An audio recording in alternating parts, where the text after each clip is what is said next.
Pagi. Semangat deh. Semangat. Baik. Kita bertemu lagi untuk hari ini untuk les berikutnya.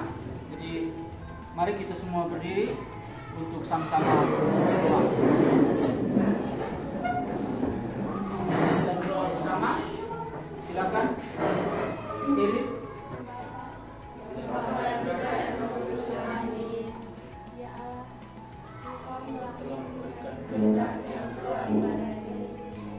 Tuhan kami, tanpa takut atau goyah, Dia berpegang pada kehendak-Mu. Ya Allah, kuatkan kami, buatlah kami kuat seperti Yesus yang bersusah mati daripada menimbang bagi kehendak-Mu. Dialah Tuhan di antara kami, kini dan sepanjang masa. Amin.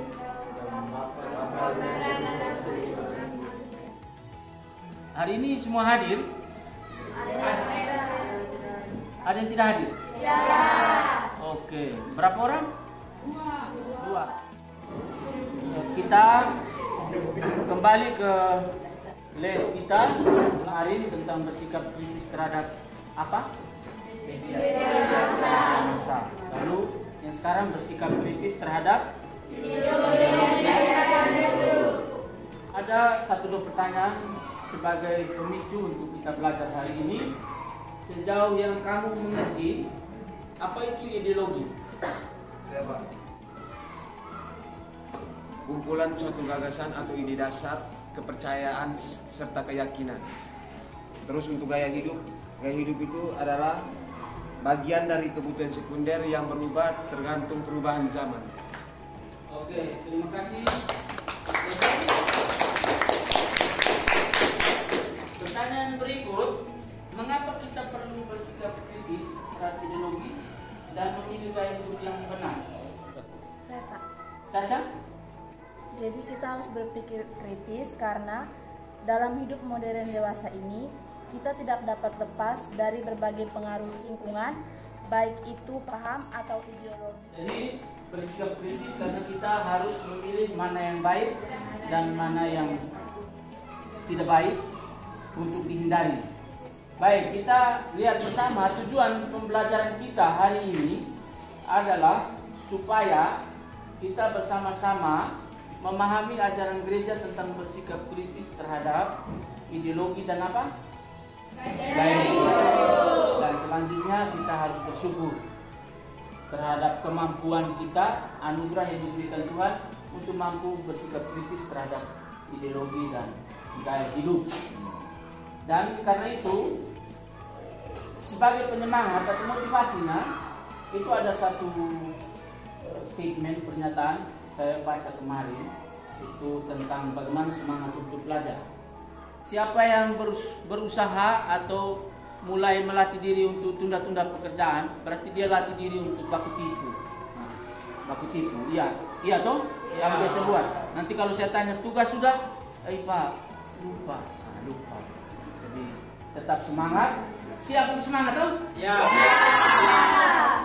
Nah, untuk proses belajar kita hari ini, kita akan menggunakan metode atau model belajar inquiry learning terbimbing. Inquiry itu maksudnya kita membuat semacam penelitian, tapi dia sifatnya penelitian pustaka dengan langkah-langkah yang ada di dalam. Nanti ada orientasi, ada studi pustaka, ada analisa dan deskripsi, lalu ada presentasi dan evaluasi. Kita melanjutkan ke kegiatan inti, kegiatan pembelajaran, dan secara khusus hari ini kita akan melihat pengalaman sehari-hari melalui telaah puisi. Ada dua puisi sebagai stimulus atau pengantar sebelum kita mulai berproses. Puisi pertama itu tentang Pancasila. Itu siapa yang mau? Silakan. Elina. Jangan merubah ideologi bangsa. Ini negara kami. Jangan diacak-acak. Jika tidak menyukainya, pergilah saja. Tak usah diubah-ubah. Bentuk jenis apapun, ideologi bangsa tetap satu. Pancasila adalah kita. Bhinneka Tunggal Ika. Kokoh dalam persatuan.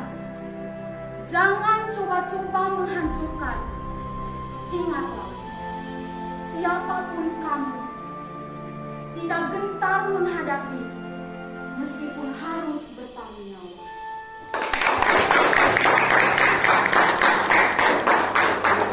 Silakan dulu. Oke, selanjutnya kita ke puisi berikut. Cece. Hedonisme. Baikkah hedonisme? Ya, baik untuk orang tertentu saja. Benarkah hedonisme? Ya, benar untuk orang tertentu saja. Silakan jalani itu jika paham sempurna menurut Anda, tetapi tak usah ajak diriku untuk menapaki. Karena bagiku, hedonisme itu paham yang cacat, bagai memisahkan kepala dari kaki, hanya tentang satu sisi saja dari manusia. Kusingkat saja, hedonisme itu membuat seseorang selalu haus kesenangan, berpacu dalam waktu, ingin merenggut kebahagiaan tertinggi, tetapi tak akan pernah karena kebijakannya rapuh tak utuh. Sekian dan terima kasih. Terima kasih kepada teman-teman yang sudah membawakan puisi dengan begitu semangat. Selanjutnya, teman-teman silakan melihat IGC dan menjawab pertanyaan-pertanyaan yang ada di MKPD terkait telaah puisi. Ada sekitar 5 pertanyaan. Bagaimana pendapat kalian? Apa kalian tahu tentang ideologi? Apa itu hedonisme? Lalu gaya hidup? Dan kemudian kalian sendiri memilih gaya hidup apa? Jadi silakan berproses untuk menjawab. Selesai? Sudah. Baik. Sudah upload di IGC juga? Sudah. Jadi apa yang kamu kerjakan itu akan menjadi bagian dari penilaian proses atau penilaian formatif. Kita melanjutkan ke bagian yang berikut adalah mencari informasi. Ini sifatnya kamu studi pustaka atau membuat penelitian singkat. Lalu nanti hasil dari itu kita akan meminta salah satu atau lebih untuk membacakan hasil temuannya. Bisa toh? Bisa. Oke, silakan. Terkasih sudah selesai? Sudah. Kalau sudah selesai semua, kita mendengarkan 1-2 teman yang akan menyampaikan hasil kajiannya, hasil penelitian pustakanya terkait ideologi 1 atau 2 orang dan gaya hidup 1-2 orang. Siapa yang bersedia? Akmal. Ideologi nasionalisme adalah perasaan kebangsaan atau cinta terhadap bangsanya yang sangat tinggi dan berlebihan sehingga memandang rendah terhadap bangsa lain. Nasionalisme dalam arti luas adalah perasaan cinta yang tinggi atau bangga terhadap tanah air dan tidak memandang rendah bangsa lain. Oke, baik. Selanjutnya gaya hidup. Silakan. Sebentar, Barbino. Gaya hidup konsumerisme menjadi gaya hidup untuk mencapai kesenangan dan kenikmatan semata. Konsumerisme akan mencari waktu untuk mencari barang yang berbeda atau menarik perhatian.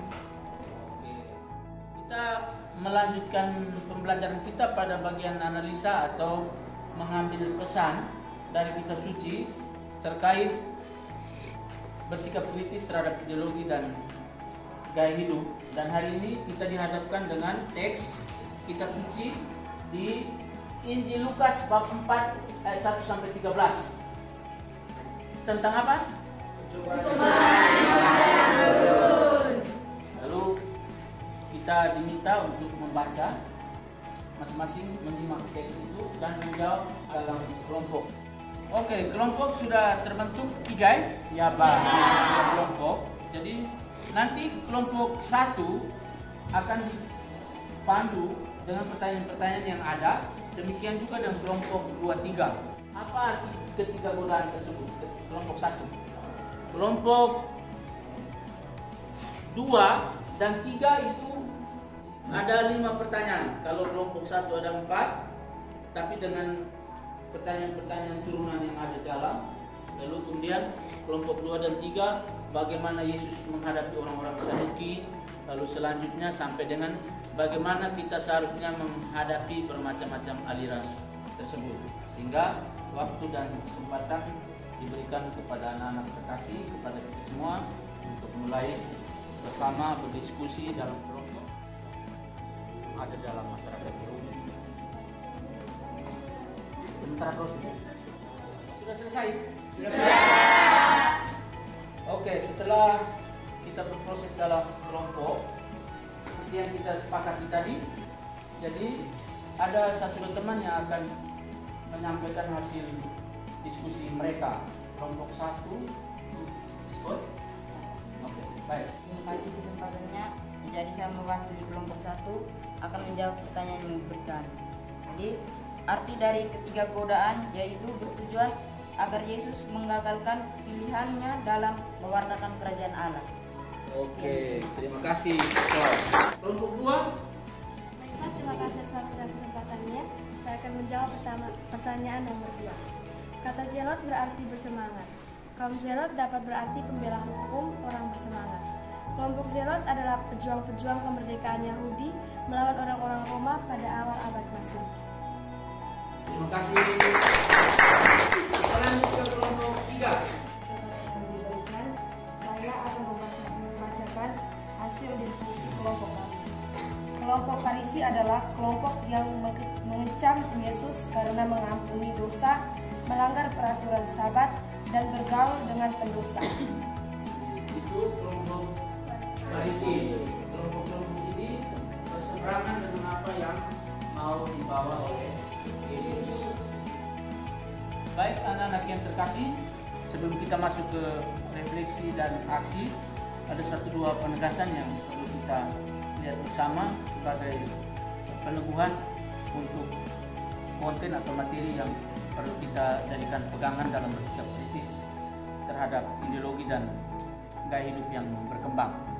Jadi bersikap kritis terhadap ideologi dan gaya hidup itu penting supaya kita bisa melihat mana hal-hal positif yang ada dalam ideologi tersebut, juga terutama terhadap gaya hidup, karena yang dekat dengan kita sekarang itu kan gaya hidup, toh? Ya. Nah, patokan kita untuk bisa mengambil hal-hal positif itu ada pada apa yang diteladankan Yesus melalui bacaan hari ini tentang percobaan di padang gurun. Yesus memiliki komitmen sendiri, jadi dia tidak memilih aliran-aliran yang ada pada waktu itu yang tadi kamu sudah presentasikan. Tetapi Yesus memilih caranya sendiri, yaitu kerajaan Allah. Dan kerajaan Allah sebagaimana yang kita tahu itu, yang dipilih oleh Yesus sebagai gaya hidup itu adalah apa? Gaya hidup yang dipilih Yesus itu mewartakan kebaikan dan menjadikan dirinya itu sebagai sumber kebaikan. Dan kita juga bisa memilih gaya hidup kita itu dengan tetap mementingkan kerajaan Allah, menjadikan Allah raja di dalam hati, pikiran, perasaan, tindakan, dan perbuatan kita. Dan itu opsi atau pilihan yang kita mau bawa dalam bersikap kritis terhadap ideologi dan gaya hidup yang berkembang. Sepakat? Sepakat! Kita masuk ke bagian berikut, refleksi dan aksi. Untuk refleksi, kita meminta salah satu teman untuk membacakan puisi tentang Pancasila tetap abadi. Yang bersedia? Rila? Pancasila tetap abadi. Sudah cukup banyak nyawa yang kau korbankan. Sudah cukup banyak tangis yang kau dengarkan. Sudah cukup banyak darah dan keringat yang kita sumbangkan hanya untuk satu kata: merdeka. Merdeka. mulai menyongsong lahirnya ideologi negara, suatu ideologi yang dapat menyatukan bangsa, puluhan bangsa, dan ribuan pulau di Nusantara, menjadi pilar berbangsa dan bernegara. Selamat datang Pancasila. Garuda terbang jauh menyusuri Nusantara, terbang membusungkan dadanya yang kekar, membanggakan diri telah membawa Pancasila. Tidak ada yang bisa menghalanginya terbang sampai ke penjuru dunia. Sudah saatnya bangkit kembali, lipat lengan tangan bajumu kawan, kepal tanganmu yang kekar, angkat tanganmu setinggi-tingginya, dan teriakan kata Pancasila. Terima kasih kepada Lila yang sudah membawakan puisi dan menghanyutkan kita semua. Lalu selanjutnya kita akan berproses, kamu membuat slogan. Jadi bisa langsung proses sekarang. Membuat slogan sebagaimana tadi disampaikan. Lalu slogan itu kamu bisa posting di media sosial, bisa di Facebook, Instagram, atau ada yang lebih dari itu, boleh.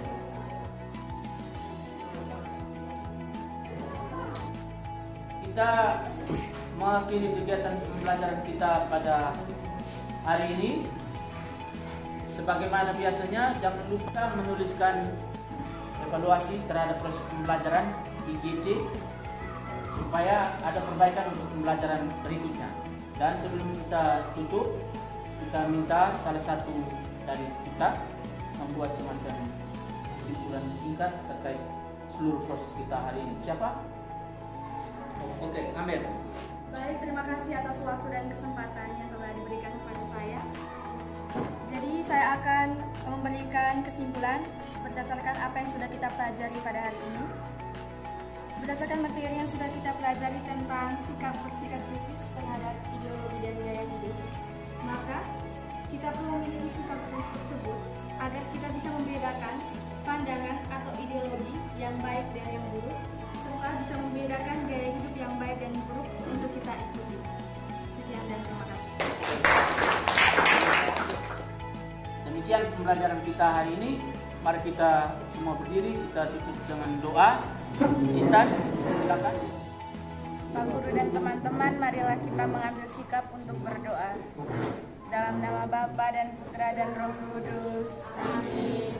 Lindungilah aku terhadap ketukan jerat yang mereka pasang terhadap aku.